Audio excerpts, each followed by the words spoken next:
Dando continuidade ao nosso primeiro domínio, vamos agora ver o módulo com tipos de ataque. Vamos começar falando sobre o ataque de Man in the Middle, que seria exatamente o homem do meio, como a gente tem aqui na figura demonstrativa. Basicamente, ele consiste em você encontrar uma maneira de interceptar o tráfego de uma comunicação, ou seja, você tem, aqui no nosso exemplo, são dois hosts que estão se comunicando.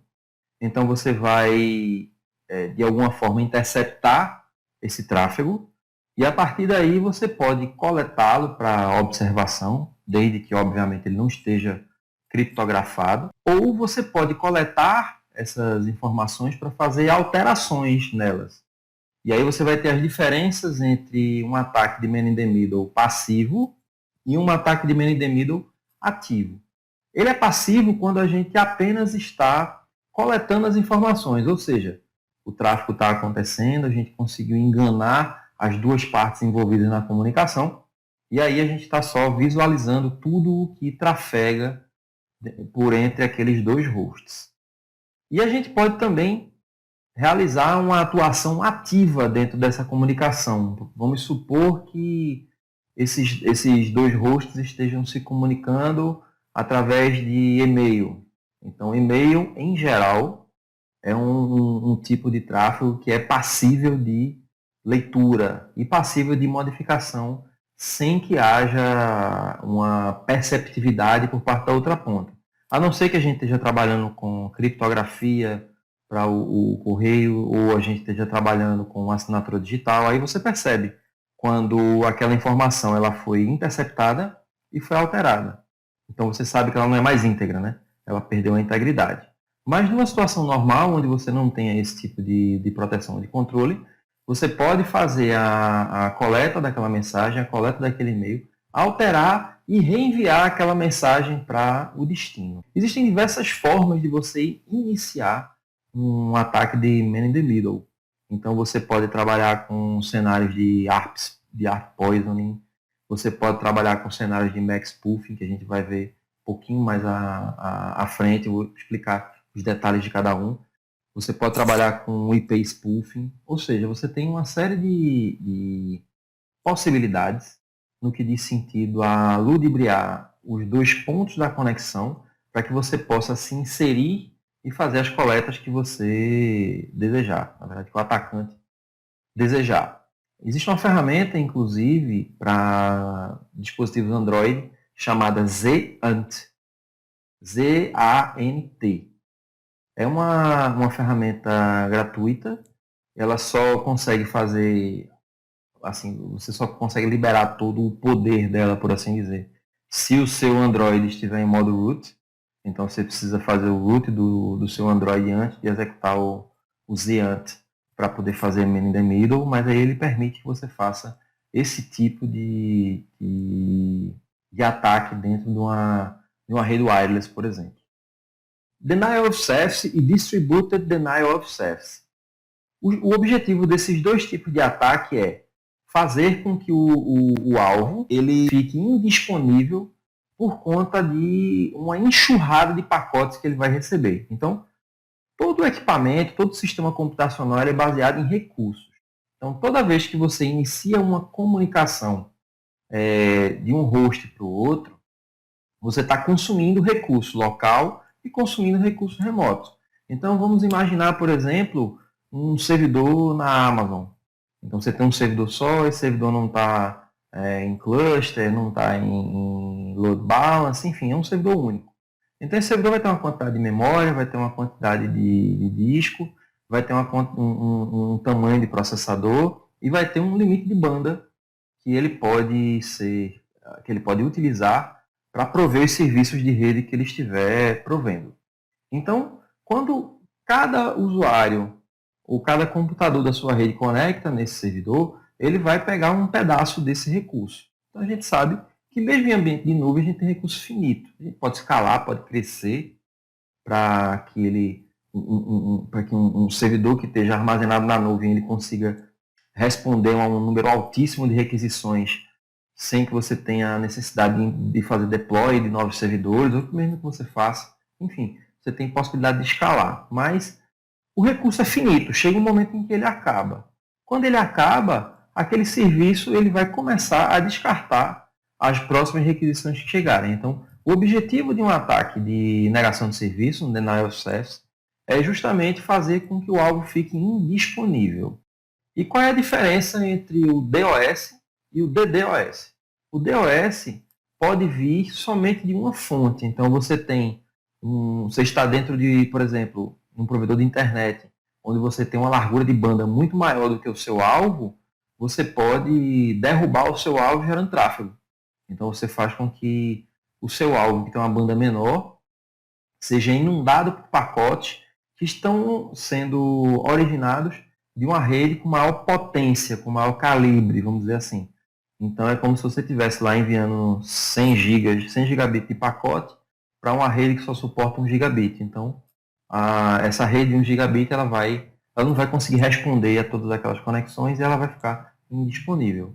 No caso do Denial of Service distribuído, você vai trabalhar com diversos hosts realizando esse tipo de ataque. Ou seja, você vai ter lá 50, 100, 200, 300, a quantidade de zumbis que você tiver atuando a seu favor, você vai utilizá-los para fazer esse envio de pacotes ou de tentativas de conexão, para abrir um socket de conexão, para que o servidor tenha que responder aquilo dali e vai consumindo os recursos e a capacidade que aquele servidor tem de responder. E como são muitos alvos, e possivelmente, a depender de como esse serviço esteja configurado, ele não vai conseguir responder adequadamente, esse serviço vai sair do ar.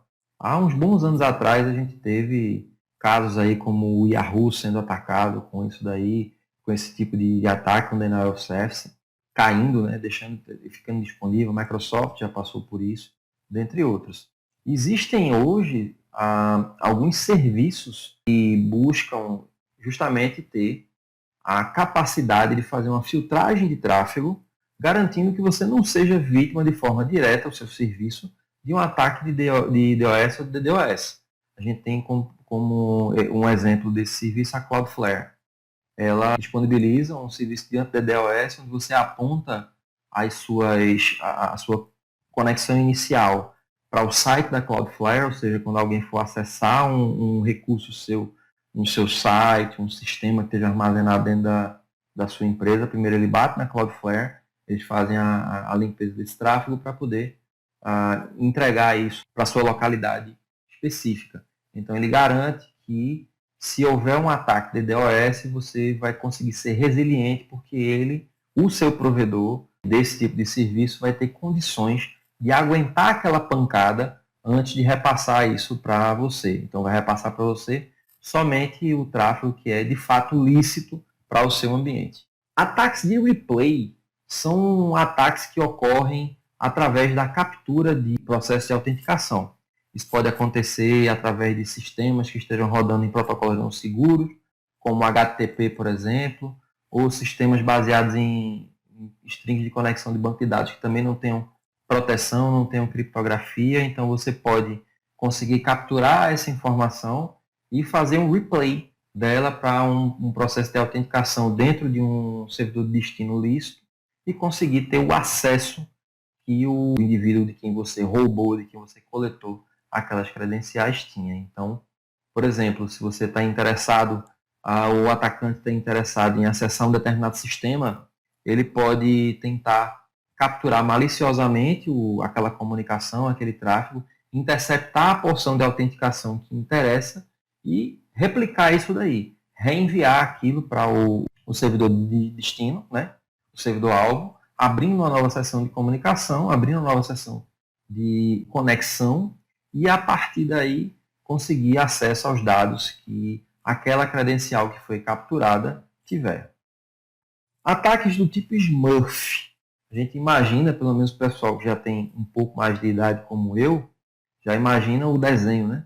Aqueles bichinhos azuis que viviam, né, escondidos na floresta e tudo mais. Mas, apesar de a gente se remeter a esse tipo de coisa, não tem nada a ver com isso.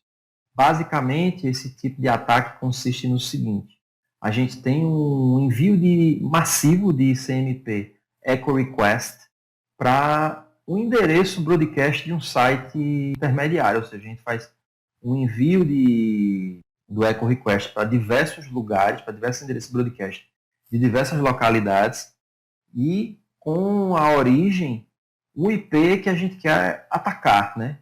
Que o indivíduo quer tirar do ar, por exemplo. Então, o que acontece? Aquele indivíduo cujo é o meu alvo, ele vai receber uma enxurrada de ICMP Echo Reply, ou seja, como se você estivesse respondendo a um ping. O tão conhecido e famoso ping, ele trabalha em cima de protocolo ICMP. Então, o Echo Request é justamente quando você faz o envio da mensagem solicitando a resposta. Nesse caso daqui, você pode ter, por exemplo, um alvo, que seja, vamos supor, o site da UOL, e aí esse site da UOL é o meu alvo. Eu vou enviar esse pacote de ICMP Echo Request com o endereço de broadcast de diversos outros sites, né, de diversos outros endereços de IP espalhados aí pela internet. E aí, quando esses caras forem responder, eles não vão responder para mim, que realizei o ataque, eles vão responder para o site do UOL. Então, existe a possibilidade de conseguir tirar do ar o serviço. É mais uma forma que a gente tem também de trabalhar justamente com DOS ou DDoS. Spoofing. O spoofing, basicamente, ele é falsificar o IP de origem para que ele aparente ser da mesma rede distinta. Como é isso? Imagine que a gente tem uma comunicação entre dois hosts. Esses caras estão se comunicando normalmente. Então, eu sou um terceiro host que quero ludibriar, ou quero interceptar essa comunicação, ou quero me passar para um dos lados como sendo o outro. Então, eu tenho A, B e C o atacante. Então, C pode fazer um spoofing do endereço IP para A, fazendo de conta que é B. Então, quando A enviar um pacote achando que está enviando para B, ele vai enviar para C, que é o nosso atacante. Inclusive, esse foi um dos ataques que foi utilizado lá no famoso ataque que aconteceu por parte do Kevin Mitnick para as máquinas do Totsumo Shimomura, que rendeu livro, filme e tudo mais. Então, um dos ataques que foi utilizado naquela oportunidade foi um ataque de IP spoofing, onde ele fingiu ser o endereço IP de uma das máquinas, as máquinas trabalhavam com uma relação de confiança, ele conseguiu interceptar isso daí, e a partir daí ele teve acesso a dados. O spam é um spam que ocorre através de Instant Messenger. Então, a gente acabou de ter aí, no ano passado, eleições, e acredito que muitos de vocês devam ter recebido mensagens no WhatsApp dos mais diversos candidatos, partidariamente falando. Diversos deles utilizaram esse tipo de estratégia. Então, basicamente é uma mensagem não autorizada que você recebe através de algum serviço de mensageria instantânea. Isso pode ser Skype, pode ser o próprio WhatsApp, Telegram. Existem diversas plataformas onde isso pode acontecer. Pass the hash. Pass the hash vem, ao longo dos anos, ficando cada vez mais famoso. Todo sistema Windows, ele gera um hash a partir da senha que você digita. Ele submete aqui um algoritmo. Esse algoritmo é um algoritmo de hash, que é um algoritmo de caminho único, ou seja, uma vez que você submete uma entrada de dados a um algoritmo de hash, você gerou o resultado disso. A partir desse resultado, você não consegue voltar para a senha, você não sabe qual é a senha, você não consegue fazer uma reversão do hash. Mais à frente, eu vou falar para vocês um pouquinho, ainda nesse módulo, sobre como a gente pode trabalhar com esse hash para poder descobrir a senha sem fazer com que a gente faça a reversão de um algoritmo de hash que não é, como eu disse, possível. No caso do pass the hash, a gente vai conseguir coletar o hash da senha de um determinado usuário que esteja armazenada num sistema Windows, e a partir disso daí a gente pode fazer um ataque de replay, como a gente viu já anteriormente. Então eu posso pegar essa informação, esse hash, a partir desse hash eu posso realizar uma autenticação num servidor remoto e conseguir acesso aos dados que aquela credencial me permitir. Hoje, a ferramenta que é utilizada, e que inclusive está aí, vocês têm aí a tela dela, é justamente o Mimikatz. O Mimikatz, você vai precisar ter acesso local à máquina, então você não precisa de acesso elevado, um usuário comum consegue fazer a execução do Mimikatz. Já existem alguns antivírus que identificam o Mimikatz como uma hack tool e não permitem que ele execute, então nem todo host Windows você vai conseguir executar isso sem fazer algum tipo de ajuste no antivírus. A partir daí você vai rodar alguns comandos, ele vai listar para você os hashes que você tem e a partir dele mesmo você consegue fazer o envio do hash para o seu servidor alvo e vai conseguir realizar o acesso que você deseja.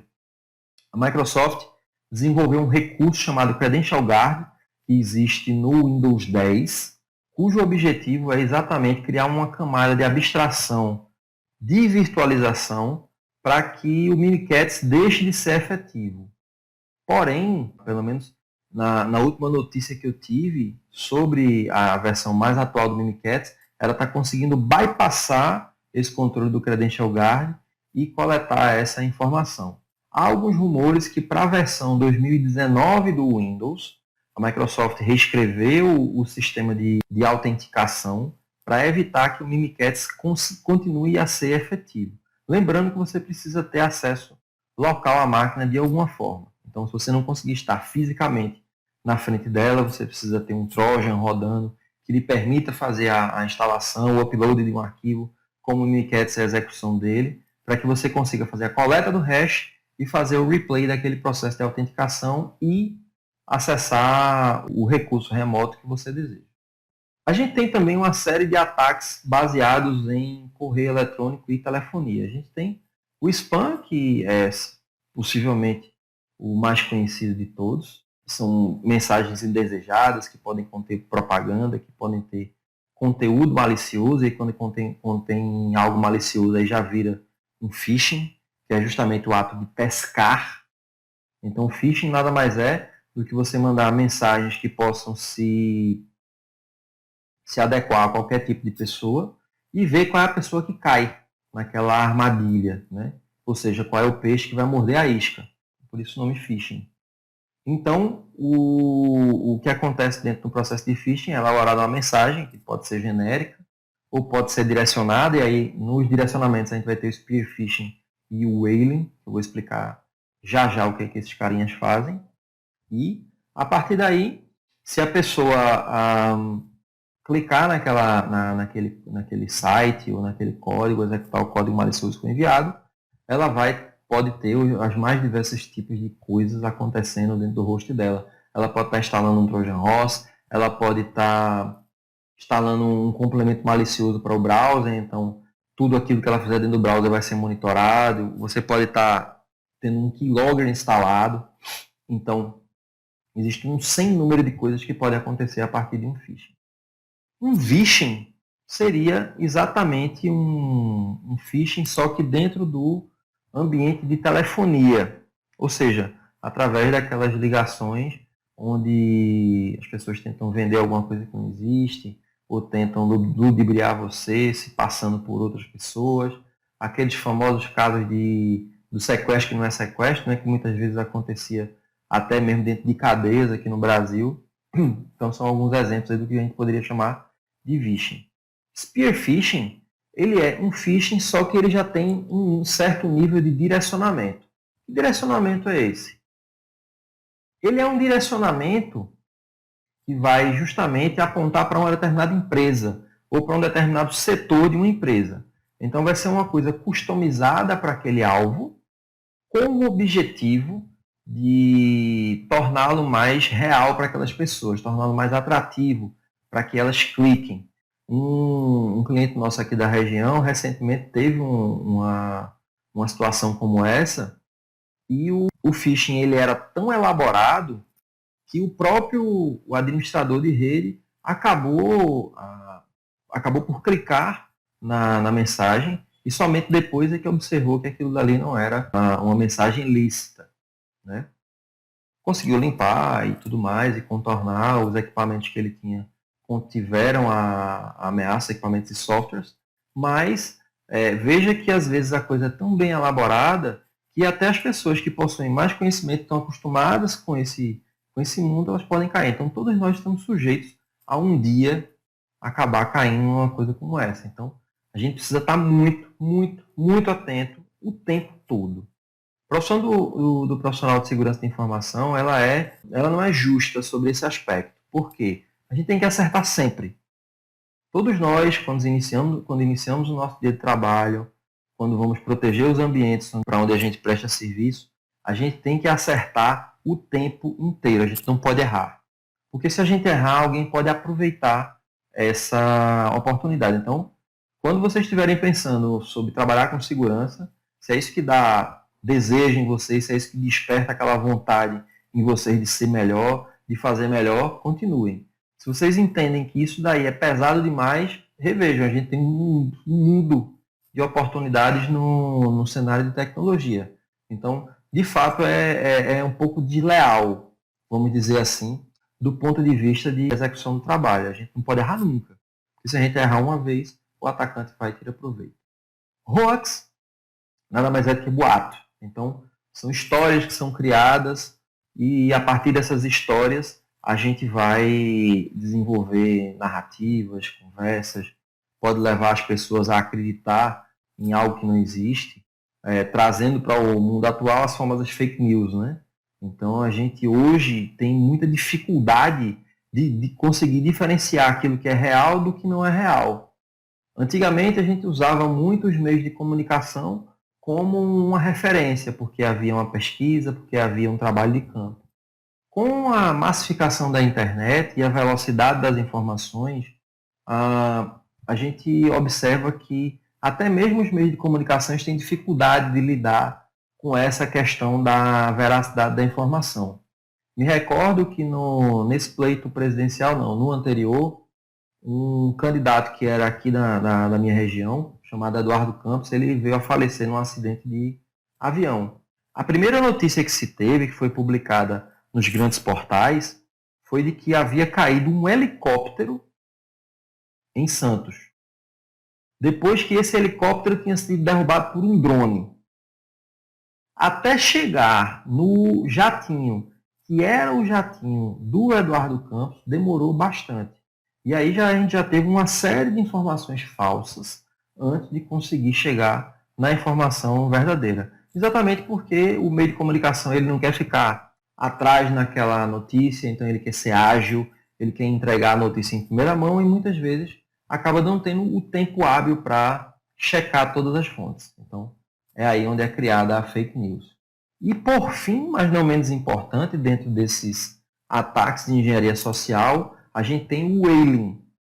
O whaling, ele é como se fosse um spear phishing para uma pessoa da corporação. Então você vai direcionar aquele e-mail para um diretor, para um gerente que tem um determinado tipo de acesso privilegiado, para o CEO, para o CSO, para um diretor, para o presidente, enfim. Você vai ter aí uma gama de possibilidades para realizar esse ataque extremamente direcionado. Então, você vai precisar fazer avaliações do perfil da pessoa, saber sobre interesse, saber sobre uma série de coisas. Mas, hoje em dia, isso é assim, o trabalho de information gathering, ou seja, de você coletar informações sobre os seus alvos, é muito facilitado por conta de redes sociais de internet. Então, você consegue informações sobre preferência das pessoas, muitas vezes sem nem ser uma conexão dela no LinkedIn, ou no Facebook, ou no Instagram, enfim, você tem aí diversas redes sociais que possibilitam as pessoas ter acesso à vida das outras. Então, a partir daí, você consegue traçar perfis e, baseado nesse perfil traçado, você consegue melhor direcionar o ataque. Então, o whaling, ele nada mais é do que um spear phishing para uma pessoa específica dentro de uma corporação, ou seja, alguém que tem um determinado status dentro daquela empresa. O ataque da árvore de Natal, o Xmas Tree, ele se baseia em 3 flags da comunicação TCP. Urge, push e fin. colocam essa informação binário para que ela fique como ativa. Então, diversos dispositivos, sistemas operacionais e a pilha TCP/IP desses dispositivos não conseguem responder a um pacote que possua essas 3 flags ativadas ao mesmo tempo. Então, o que é que vai acontecer aí em algumas situações? O dispositivo vai travar ou ele pode começar a responder de forma errática. Então, isso seria o equivalente a você estar num data center, os switches recebendo esse tipo de comunicação, um pacote com essas flags ativadas e o sistema deles sendo vulnerável a isso, e eles vão ficar lá parecendo uma árvore de Natal, com tudo aceso. Por isso o nome do ataque. Então, o que muitas vezes acontece com os dispositivos é que eles ficam com todos os LEDs deles acesos, que eles não conseguem responder adequadamente àquelas requisições que foram enviadas com aquelas flags. Farming. O farming, ele acontece quando você tem um tráfego que deveria ir para um determinado destino, mas ele é redirecionado para outro. Isso aí, basicamente, seria, você quer acessar o site do Banco do Brasil. E você vai lá e coloca www.bancodobrasil.com.br. Só que, por exemplo, o DNS que você utiliza, ele teve o cache dele envenenado. Então, quando você tenta acessar www.bancodobrasil.com.br, você é redirecionado para um site XYZ, que pode ser um clone do Banco do Brasil, criado por um atacante com o objetivo de roubar credenciais de acesso das pessoas e tentar, dessa forma, roubar dinheiro, fazer transações bancárias e coisas do tipo.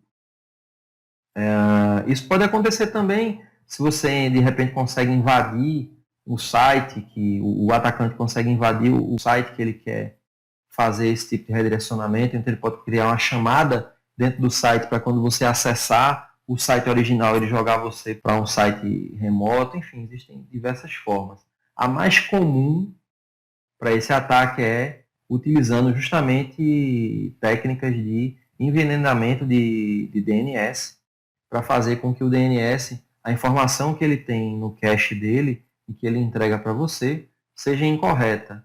Ele vai associar aquele FQDN, né, aquele nome de site que está correto, para um endereço IP malicioso. E a partir daí você vai ser direcionado para um local que você não vai ter controle ou saber o que está acontecendo lá dentro, até porque você vai acreditar que está no site que você esperava. Ameaças internas são uma das maiores causas de incidentes dentro das corporações. Então, a gente tem aí como algumas fontes de ataques dentro das corporações. A gente observa que os funcionários, eles lideram, né? Em geral, nas corporações, por volta de 30% até 30% dos ataques, eles podem ser realizados por funcionários que estejam trabalhando na empresa. Esse ataque ele pode acontecer por dolo, né? Ou seja, a pessoa está insatisfeita, está com raiva e quer se vingar da empresa, então ela vai roubar uma informação para vender, ela tem um acesso privilegiado e a partir desse acesso ela vai compartilhar informações com o concorrente ou coisa do tipo. Ela pode também agir por imperícia ou imprudência, ou seja, ela acreditou que estava realizando uma ação que era benéfica dentro do sistema, quando na verdade ela estava apagando registros importantes. Ela pode tentar manipular um arquivo e de repente ela pega um arquivo da rede, copia para a máquina local e vai trabalhar em cima desse arquivo acreditando que ele está sendo atualizado para todo mundo, quando na verdade ele está sendo atualizado somente na máquina dela e aí as outras pessoas perdem acesso a esse arquivo, restaurado uma versão, enfim. Pode acontecer uma série de situações. Um outro item que é importante também é o antigo empregado. Uma coisa que acontece bastante é a ausência de comunicação dentro das empresas do RH com a área de infraestrutura e segurança. Então a pessoa é desligada e ela continua com o login dela ativo, às vezes durante semanas, meses ou até anos.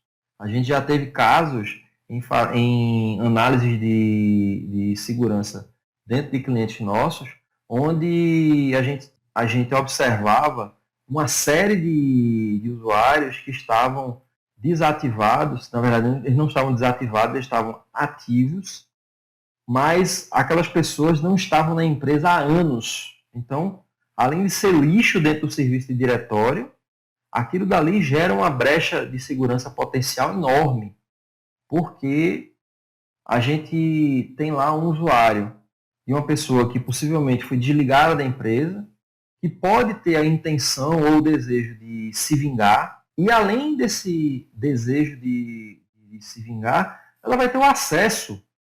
Então ela vai conseguir acessar a empresa e os sistemas da empresa depois de ter sido demitida. Isso é muito mais comum do que a gente imagina. Então, falta essa sinergia entre RH, infraestrutura e segurança. Eu estou juntando infra e segurança porque, na boa parte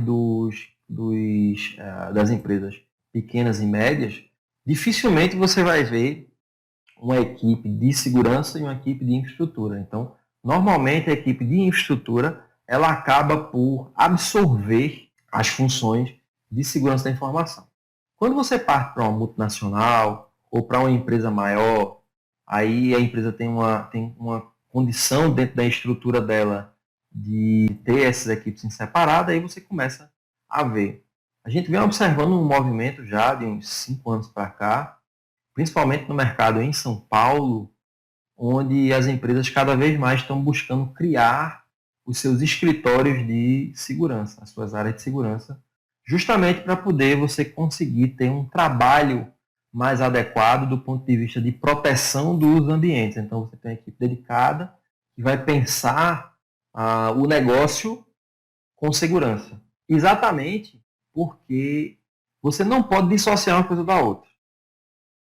A gente não pode, nós como profissionais de segurança, nós não podemos aplicar todos os controles possíveis e tornar o ambiente extremamente seguro e dessa forma fazer com que esse ambiente ele não seja utilizável, ou seja, você impactar na produtividade do seu usuário. Então, o que é que acontece? Você precisa encontrar um balanço entre produtividade e proteção. E qual é o balanço certo, Alberto, disso? Depende de cada negócio.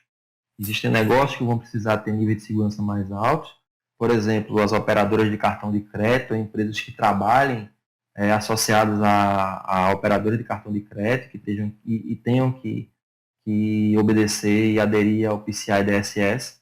Então, você vai ter aí empresas que precisam ter níveis maiores de segurança, vai ter outras em que você pode trabalhar com níveis menores, e tudo isso vai depender do perfil e do tipo de negócio que está envolvido. Não tem uma fórmula assim única para todo mundo. A fórmula que você pode usar única para todo mundo você pode sempre trabalhar com proteção em camadas. A quantidade de camadas ou a complexidade dessas camadas vai depender do tipo de negócio que você está atuando ou atendendo. Ataques de envenenamento. E aí a gente começa falando sobre o ARP Poisoning.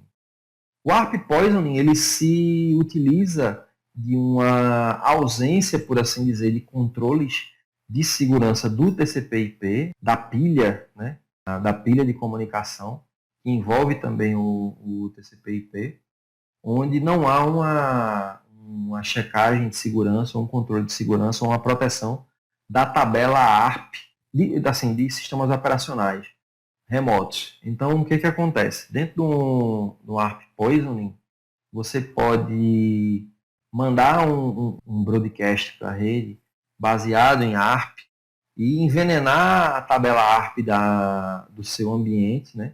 Dos outros hosts do seu ambiente, fazendo com que você esteja se passando, por exemplo, como gateway da rede. Então, a partir daí, todo o tráfego que for direcionado para o gateway vai ser direcionado para você.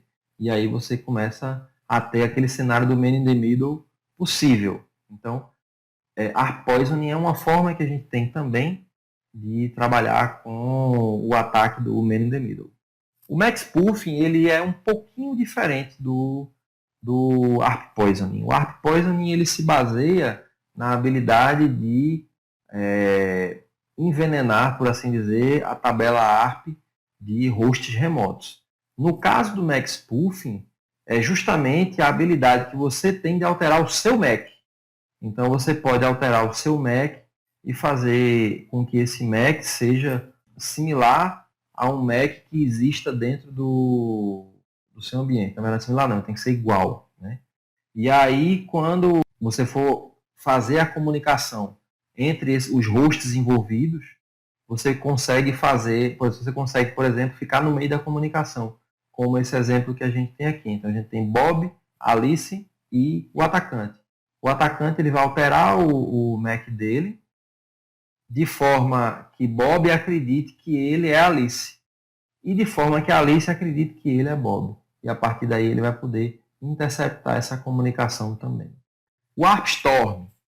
O ARP Storm, ele nada mais é do que você inundar a tabela ARP do switch no intuito de transformar ele em hub. Por quê? O que faz um switch ser mais inteligente do que um hub? Considerando somente camada 2, sem pensar em roteamento e etc. Mas considerando camada 2, que é onde a gente tem os MAC addresses, né? O switch ele tem a habilidade de saber que um determinado MAC address está associado à porta XYZ e quando chegar, por exemplo, uma segunda comunicação para aquele host, ele já sabe para qual porta mandar. Então ele não vai mandar via broadcast para todas as portas. O ARP Storm nada mais é do que pegar a tabela ARP do switch e inundar ela com informações fake, até ele não conseguir mais armazenar. Então, os switches eles vão ter um limite. Lembram do Denial of Service? Então, o switch ele também tem um limite da quantidade de MACs que ele vai conseguir armazenar. Então, vai ter lá 100 mil, 200 mil, 500 mil, 1 milhão de MACs. Passou 1 milhão e 1, ele não consegue mais gerenciar e saber quem é quem. O que ele vai fazer? Quando eu mandar um pacote para a rede em busca de um determinado host, ele vai fazer broadcast. E vai ficar fazendo broadcast o tempo todo. E o broadcast nada mais é do que justamente você mandar um pacote para uma rede inteira. Então, no que é que isso afeta, né, o funcionamento da rede? Ela vai ficar mais lenta e você vai conseguir fazer captura de pacotes que não foram direcionados para você. Então, você tem lá o host A, o host B e o host C, sendo o host C do atacante. A e B estão conversando num cenário onde você tem um hub ou você tem um switch com a tabela ARP estourada, C, que é o atacante, vai ver essa comunicação de A e B, de B para D, de A para D, e por aí vai. Ele consegue ver a comunicação de toda a rede, então ele tem a habilidade de capturar tudo. É um ataque bastante perigoso. Só que existem recursos dentro dos equipamentos que conseguem garantir que esse tipo de ataque não seja efetivo. Um deles é um recurso chamado Port Security, presente nos switches Cisco, que limita a quantidade de MAC addresses que podem ser associados a uma determinada porta. Então, se você sabe que você pode até especificar o MAC. Isso não é muito recomendado, porque você vai precisar gerenciar tudo isso manualmente. Mas você pode dizer que naquela porta ele vai aceitar até 5 MACs simultâneos. Mais do que isso ele dropa. Então, se você tiver lá um cascateamento, ou um cascateamento que tenha sido feito por um atacante, e o cara colocou lá mais 10 hosts, chegou em 5 ele dropa. Os próximos 5 não vão ter acesso mais à rede, ele não vai permitir aquela comunicação. Voltando a falar sobre ataques de envenenamento, eu comentei rapidamente sobre o DNS Poisoning quando a gente estava falando sobre farming, né, ataques de farming. Então, o ataque de DNS Poisoning, ele nada mais é do que um ataque baseado na natureza aberta do sistema de DNS. Os sistemas de DNS não trabalham com cenários de criptografia ou de autenticação robusta. Agora é que a gente está vendo algumas iniciativas de DNSSEC e de outras coisas para fazer assinatura de zona, e já existem alguns estudos para fazer implantação de comunicação segura entre servidores DNS de forma garantida, exatamente para controlar e evitar esse tipo de ataque. Mas nada mais é do que você ter uma entrada que é de um site ilícito redirecionando para um IP malicioso, como seria o cenário do farming. Então, você vai tentar ludibriar de alguma forma aquele servidor DNS, que você entende que é um servidor DNS que recebe bastante carga, como por exemplo do Google, né? O 8.8.8.8 e o 8.8.4.4. São os dois mais, possivelmente, DNS utilizados do mundo hoje, na maioria dos lugares, né? Então, você pode tentar enganar um DNS desse, tentando tomar posse de um outro DNS que você sabe que ele consulta, ou que seja autoridade sobre uma determinada zona, e aí, a partir daí, você colocar um IP incorreto associado a um site ilícito, como naquele exemplo que eu dei do Banco do Brasil. Ou, como por exemplo, no site da Claves, então você poderia fazer essa alteração para que alguém, quando fosse acessar o site da Claves, fosse redirecionado para um outro lugar. Directory Traversal. Aplicações que tenham sido, por alguma razão, mal escritas, elas podem permitir a injeção, né, de comandos arbitrários dentro de uma região onde você estava esperando outro tipo de input. Isso é muito comum também para SQL injection. Assim se baseia, está lá os campos lá do usuário e senha, e de repente você coloca lá um select, ou um drop database, ou enfim, comandos SQL que possam ser interpretados de forma incorreta por aquela aplicação e que gerem um resultado desejado pelo atacante e indesejado para o desenvolvedor. Então, a gente tem o exemplo aqui, esse teste script, farará, e aí você observa que a gente vai ter lá ele fazendo uma chamada para o CMD. Então, para ele carregar um prompt de comando, só carregar um prompt de comando remoto daquela outra máquina que é o seu alvo. Então, quando você não faz um tratamento de entrada dos comandos, isso é o tipo de coisa que pode acontecer. Então, você pode ter uma situação onde você joga lá estava lá esperando uma determinada informação, a data, por exemplo, e aí você joga uma string como essa daqui, fazendo a chamada para um executável. E isso pode acontecer de funcionar. Vai depender de como a aplicação tenha sido escrita.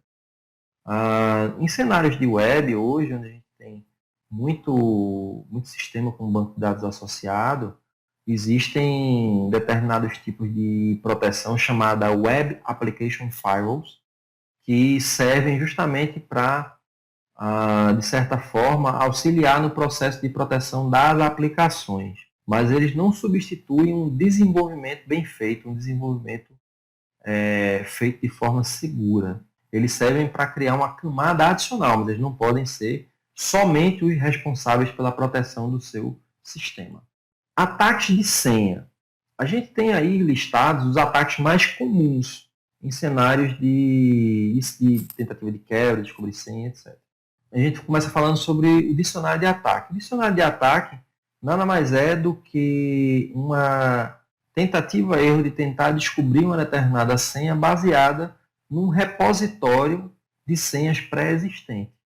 Então, você utilizar aquilo dali para tentar descobrir uma determinada senha, né? Isso, em geral, acontece em cenários aí de ataque offline. Você pode também trabalhar com um cenário de força bruta. No cenário de força bruta, você vai ter um input, né, que é uma senha que você vai colocar, e dependendo de como a ferramenta funcione, ela vai criar derivações. Então, se você coloca lá CompTIA Security Plus como sendo a sua senha, ele vai embaralhar esses dados, ele vai aumentar, por exemplo, colocar C CompTIA Security Plus Plus, ele vai diminuir isso daí, vai colocar o mais antes do C. Enfim, ele vai jogar com todas aquelas letras e criar cenários de derivação no intuito de, enquanto ele testa, né, os acessos para aquele determinado sistema que o atacante quer invadir. Então, você consegue fazer esse tipo de teste usando aplicações para tentativa de força bruta. A gente tem aí o famoso Caim e Abel, que fazia isso muito bem, dentre outras coisas. Não fazia só isso. Ele fazia muitas outras coisas, mas essa é uma das coisas que era possível fazer utilizando ele. A gente tinha também na década de 90, um software era muito famoso, era o Loftcraft. Um dia desse eu estava procurando e encontrei umas versões mais recentes dele, mas o Caim e Abel certamente ainda é o mais famoso disso daí. E você pode fazer uma combinação de um ataque de dicionário com força bruta. Então você tem um dicionário pré-existente, ele vai criar variações dentro daquele dicionário e ficar fazendo o guessing, né? A tentativa e erro dos usuários e senhas dentro de determinado sistema. O nome desse tipo de ataque de senha é o ataque híbrido. Quando você combina um ataque de dicionário de senha com um ataque de força bruta, você tem um ataque híbrido. Tá? Então, estejam atentos a isso no que diz respeito à prova. Saibam que quando a gente falar de ataque híbrido, a gente vai falando de senha, é um ataque que consiste no uso de um dicionário de senhas pré-existente junto com força bruta. Um ataque de aniversário, ele se baseia em probabilidade. Que probabilidade é essa? Se você fizer uma estatística, por exemplo, numa sala de aula com 100 pessoas, de quantas daquelas pessoas fazem aniversário no mesmo dia ou no mesmo mês, você vai ver que existe uma probabilidade muito grande da gente ter muitas pessoas fazendo aniversário no mesmo dia ou no mesmo mês. Tem alguns estudos aí que mostram que esse tipo de predição pode chegar até 30%. Ou seja, dentro desse universo de 100 pessoas, você vai ter 30 que fazem ali, entre elas, né, o 2 a 2 ou 3 a 3, aniversário dentro do mesmo dia ou do mesmo mês, mesma semana e coisa do tipo. Então, baseado nesse tipo de estatística, a gente tem um cenário da probabilidade de você ter uma entrada de dados para um algoritmo de hash e ele gerar um resultado igual a uma entrada diferente. Explicando isso melhor, vamos imaginar que a gente tem um algoritmo X e eu tenho o meu nome, Alberto, submeto a esse algoritmo X. Isso gerou um resultado Y. Eu pego o nome Claves, por exemplo, e submeto a esse mesmo algoritmo. Caso esse algoritmo possua uma colisão dentro da sua implementação, o que é que pode acontecer? Através do input desse nome Claves para o mesmo algoritmo, eu posso ter o mesmo resultado Y. Então, isso pode acontecer. Baseado nesse tipo de situação, são os ataques de aniversário, ou seja, eles vão em busca dessas coincidências de hashes e tentam criar a possibilidade de você fazer a autenticação usando uma senha que não é de fato a senha que você tem, mas o hash gerado é igual. E o Rainbow Table, que seria a tabela arco-íris. Vocês vão lembrar que alguns slides para trás eu falei que todo sistema Windows ele gera um hash da senha. A gente estava falando sobre o pass the hash. Esse hash ele é único, mas ele é único dentro daquele sistema para aquela senha. Porém, se você pegar qualquer senha dentro do mundo Windows, a exemplo, password, que é a mais usada e mais famosa no mundo, e submeter a 100 sistemas Windows, se você utilizar a mesma grafia, a mesma palavra, escrita do mesmo jeito, nesses 100 sistemas, o hash gerado vai ser igual. Lembram que uma vez que eu submeto uma determinada palavra para um algoritmo de hash, ele gera aquele resultado e sempre aquele resultado? Então, isso vai acontecer com 100 máquinas. Se isso vai acontecer com 100 máquinas e eu consigo coletar hashes, o que eu posso fazer com essas informações? Eu posso criar tabelas onde eu tenha um universo de senhas, assim, 1 milhão, 1 bilhão de senhas, com seus respectivos hashes. Então eu pego aquele hash que eu coletei usando Mimikatz, por exemplo, e saio comparando com a tabela que eu já tenho, que é exatamente o ataque da tabela arco-íris. Como esse valor é fixo, então eu sempre vou ter aquele mesmo resultado. Como eu sempre vou ter aquele mesmo resultado, então password ela vai ter um determinado hash que vai estar presente em qualquer máquina Windows. Então, se eu descobrir se eu conseguir pegar o hash e associar aquilo a uma senha, eu vou saber qual é a senha do meu usuário. Tá, Alberto, então você está me dizendo que sistemas Windows são inseguros do ponto de vista de hash? Sim, se você utilizar senhas menores do que 15 caracteres. Quando você cria senhas com 15 caracteres, o trabalho computacional que existe para a geração desses hashes, para a geração dessas tabelas é tão grande que começa a ficar proibitivo. Então, desta forma, você consegue garantir até um determinado ponto, né, porque o poder computacional está aumentando cada vez mais, mas você diminui, né, a probabilidade de alguém conseguir o hash descobrir a sua senha a partir do hash dela. Sistemas Linux ou Unix-like, eles trabalham com um recurso chamado SALT. Então, eles trabalham com um caractere de controle especial que faz com que a senha password nesse sistema operacional aqui, caso ele rodasse Linux, seria diferente de uma senha password que rodasse num outro sistema operacional Linux. Então, o hash gerado seria diferente. Para cada sistema, você vai ter um hash distinto. Então, você não consegue utilizar esse tipo de recurso num cenário utilizando Unix-like. Esse ataque é somente para Windows. Ataque de criptografia. Quando a gente fala de criptografia, a gente pensa em proteção. A gente pensa em proteção de informação, a gente pensa em privacidade, a gente pensa na possibilidade que a gente tem de estar protegidos, vamos dizer assim, contra os mais diversos tipos de ataques. Nem sempre isso é verdade. Uma técnica muito utilizada para tentar se descobrir as chaves de um processo de criptografia é o que se chama de texto puro, texto criptografado. Pure Text Cryptography Text. Ou seja, você ter os dois dados, né? Você ter o dado limpo e você ter o dado criptografado. Mas, Alberto, se eu tenho o dado limpo, por que eu vou me preocupar com esse criptografado? Porque você fazendo uma comparação entre os caracteres que estão envolvidos dos dois lados, você pode conseguir uma predição da senha. Então, existem formas de você jogar isso dentro de softwares, eles fazerem uma análise daqueles padrões que foram criados uma vez que você pegou aquele texto puro e aplicou no algoritmo de criptografia, para que ele consiga descobrir qual foi o algoritmo e qual foi a chave usada.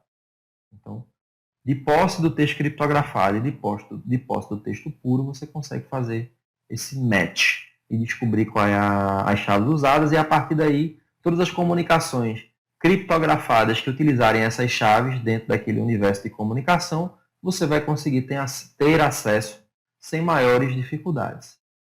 Falando um pouquinho sobre colisão. Então, a colisão ela seria justamente uma falha no desenvolvimento do algoritmo que permite duas entradas de dados diferentes gerem o mesmo hash. Vou bater nessa tecla de novo. Em geral, normalmente, considerando as condições normais de temperatura e pressão, se você tem um input de dados X, submete ao algoritmo Y, você vai receber um hash W. Você pode fazer isso 1 bilhão de vezes e vai ser sempre esse o mesmo resultado. Mas se você submete uma entrada A ao invés de X e você gera esse mesmo hash, você tem uma colisão no algoritmo. O algoritmo ele é falho. Ele não está conseguindo gerenciar bem essas diversidades e está gerando hashes iguais para senhas diferentes. Então ele precisa ser descartado. Baseado nisso daí, você pode ter a condição de, como eu já comentei anteriormente, falando sobre o ataque de aniversário, de utilizar uma senha que não é a senha correta, mas gera o mesmo hash para autenticar no sistema remoto. Então, isso é complicado. É complicado e é difícil de você mitigar. Para você mitigar isso daí, você tem que trocar um algoritmo. Tem que usar outro algoritmo que não esteja com essa falha de colisão. Ataques do tipo downgrade.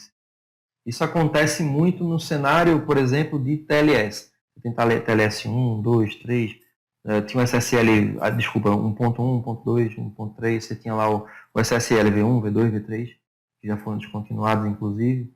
Então, o que que acontece? Durante o processo de comunicação, para um alvo, o atacante ele tenta enviar, por exemplo, supondo que o cara lá está rodando com versão TLS, ele tenta mandar 1.0 para poder descer o nível de segurança e tentar, através daquela implementação não tão forte, conseguir coletar informações. Então, esse é o tipo de ataque de downgrade. Você usa justamente uma versão anterior daquele determinado protocolo que está em uso, no intuito de tentar ludibriar o sistema para que ele responda àquela versão anterior, que você conhece as vulnerabilidades e consiga fazer a coleta de informações que você deseja. Ataque de replay, ele vai se basear também na questão de coleta de chaves. Você pode tentar coletar essas informações dentro de uma comunicação e replicar aquilo dali no intuito de conseguir fazer a modificação da informação ou ter acesso aos dados que estão transitando dentro daquela comunicação protegida. E por fim, mas não menos importante, implementações fracas. E aí a gente tem, por exemplo, o WEP, Wired Equivalent Privacy, de Wi-Fi, que foi o primeiro protocolo de segurança utilizado para fazer proteção de comunicação Wi-Fi, que tem um monte de falhas e vulnerabilidades que a gente vai discutir quando a gente chegar na parte de ataques Wi-Fi, que é ainda nesse domínio. Tá? Então, dentro desse domínio, a gente ainda vai discutir sobre sobre as vulnerabilidades do app e por que não usá-lo nunca. Sequestro de URL nos trazem aí uma série de possibilidades que esse tipo de ataque seja bem sucedido. Então a gente tem, por exemplo, o Page Search Hijacking, que consiste em você criar, como eventualmente acontece, principalmente em época de promoção, Black Friday, etc. Você tem links que parecem ser lícitos, que foram patrocinados, por exemplo, no Facebook ou no Instagram. Você acredita que aquilo dali é lícito, é válido, você vai lá, vai clicar, e quando você vai fazer o fechamento da compra, você manda as informações do seu cartão de crédito e bum, acabou. Né? Você perdeu suas informações, aquelas informações vão ser vendidas na Deep Web por um determinado valor, ou o atacante vai utilizar aqueles dados para fazer uma compra em seu nome, coisa do tipo, e você vai ter toda a dor de cabeça aí para resolver essa questão. VND Browser é um tipo de ataque que consiste na utilização de um proxy baseado em Trojan Horse, que vai estar instalado na estação do cliente, por conta de um acesso inadvertido que ele fez, um e-mail que ele recebeu, onde ele fez o download daquele Trojan, e a partir daí vai haver um ataque de man in the middle dentro do browser. Então, o atacante ele vai ter acesso a tudo aquilo que você está acessando naquele momento. Sequestro de marca e o domain hijacking, a gente pode juntar eles dois, basicamente seria você conseguir fazer o roubo, né, das credenciais de registro de um determinado domínio. Então, baseado nessas credenciais de registro, você conseguiria acessar uma determinada marca, né, um determinado site, um determinado domínio, dentro do registro BR, por exemplo, que é o nosso órgão de registro, e fazer alteração do DNS, fazer as alterações lá dos IDs, do ID técnico, do ID administrativo, e de repente cobrar um resgate por isso daí. Ou fazer a utilização desse domínio para uma outra coisa, enfim. Você tem uma infinidade de possibilidades. Ainda dentro desse cenário, um sequestro de marca também envolveria essa questão, né? Mas, ou então você ter um cenário como tem, por exemplo, um domínio diferente dentro da mesma URL. A gente tem aí www.claves.com.br, mas aí eu poderia registrar www.claves.org.br e tentar usar isso para ludibriar as pessoas a fazerem um acesso que está direcionado para aquela marca, só que para um destino que está incorreto. A questão do type squatting também. Então, ali, em vez no www.claves.com.br, em vez do i, eu coloco um 1. Então, seria claves só com 1.com.br. Eu registro esse domínio, coloco esse site no ar, que seria um espelho, por assim dizer, do site da Claves. E aí, de repente, eu vou ter a possibilidade do atacante tentar vender um curso, uma coisa assim, tentar enganar algumas pessoas. Além do sequestro de sessão, onde a gente vai conseguir trabalhar com, por exemplo, você pode trabalhar com cenários de cross-site scripting, onde a gente vai falar um pouco mais à frente, quando for falar de ataques de aplicação. Você pode trabalhar com ataques em si baseados em cookies, para conseguir o acesso de uma determinada sessão, né, conseguir capturar aquela sessão, fazer um session hijacking, né, ou replicar aquela sessão para o destino, ou conseguir alterar aqueles dados, enfim. Você tomar posse daquela comunicação e a partir daí você fazer com ela o que você quiser. E para a gente finalizar o nosso módulo 2 com os tipos para essa parte, né, de tipos de ataque, depois a gente vai entrar em ataques de engenharia social, e aí seguimos ainda dentro do módulo 2, mas com outros tipos de ataque. Então a gente tem aí, por exemplo, o Wuthering Hole. Basicamente, o que esse ataque é? Consiste em você tentar conseguir informações sobre um determinado grupo de usuários ou um setor de uma empresa e, baseado nessas informações, você criar ataques direcionados. Você criar um código malicioso, um malware, para fazer um deploy remoto, você, de repente, tentar habilitar uma botnet dentro daquele setor. Enfim, são informações que são coletadas e que servem para direcionar alguns tipos de ataques para setores ou empresas. Ataques do lado do cliente, ou seja, o client-side, eles vão ser, em geral, baseados na implantação de malwares ou de códigos maliciosos ou de trojans que permitam que haja um certo nível de controle do lado do meu cliente.